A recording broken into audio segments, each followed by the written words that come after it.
সৰ্বভাৰতীয় দিনী তালিমী বোৰ্ডৰ নিৰ্দেশনাত জাৰামাৰীৰ ডুমডুমীয়া পতিয়া চাপৰি আঞ্চলিক দিনী তালিমী বোৰ্ডৰ সহযোগত এক বিশাল সজাগতা সভা অনুষ্ঠিত হয়। সভাত মুক্তাব মাদ্ৰাছাৰ কণ ছাত্ৰ-ছাত্ৰীয়ে হাতে হাতে প্লেকাৰ্ড লৈ শিশু শ্ৰমিক বন্ধ কৰক, বাল্য বিবাহ বন্ধ কৰক, মদ ভাং অসামাজিক কাম-কাজ বন্ধ কৰক, অন্ধবিশ্বাস কুসংস্কাৰ বন্ধ কৰক, নাৰী শিক্ষাৰ ওপৰত গুৰুত্ব দিয়ক, ঘৰে ঘৰে শিক্ষাৰ জাগৰণ সৃষ্টি কৰক আদি বিভিন্ন শ্লোগান দিয়া পৰিলক্ষিত হয়।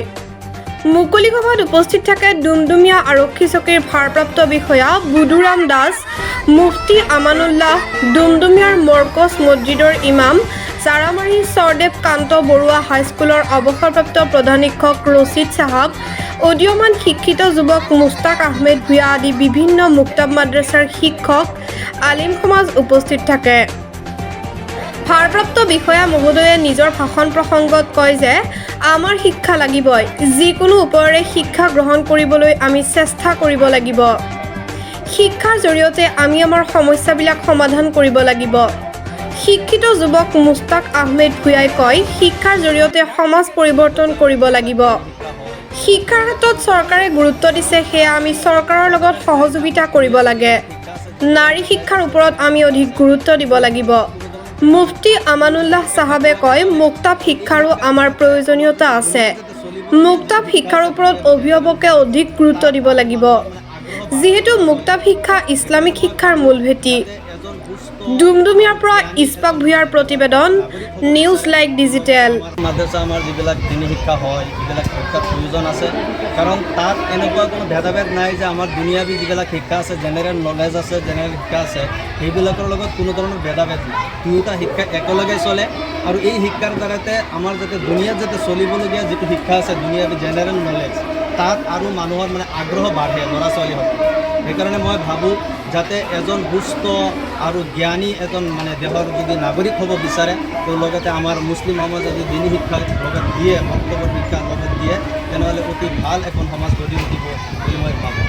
শিক্ষিতসকলক মই কেতিয়ালৈ শিক্ষিত বুলি নক'ম, যেতিয়ালৈ এজন শিক্ষিত মানুহে তেওঁৰ সমাজত থকা অশিক্ষিত মানুহক শিক্ষিত কৰাৰ কাৰণে কেতিয়াও কোনো কালে যত্ন কৰা নাই, চেষ্টা কৰা নাই।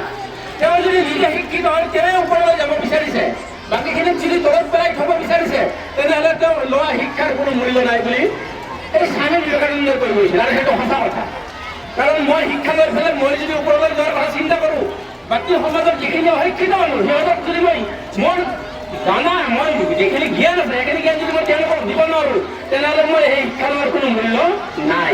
সেইখিনি জ্ঞান দি পেলাই সিহঁতক অলপ শিক্ষিত কৰাৰ চেষ্টা কৰক। তাৰপিছত আহিল মই ড্ৰাগছ সম্পৰ্কত কথা এটা ক'ব বিচাৰিছোঁ।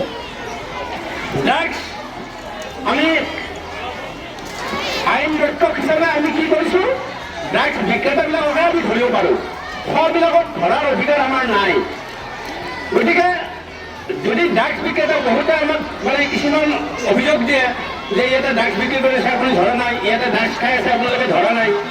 আমি পুলিচে যেতিয়া যাম, বেজৰা পিন্ধি যাম, তেতিয়াহ'লে আৰু কোনো চুৰ আমাক দেখাই কিনে চুৰবিলাক নকৰে।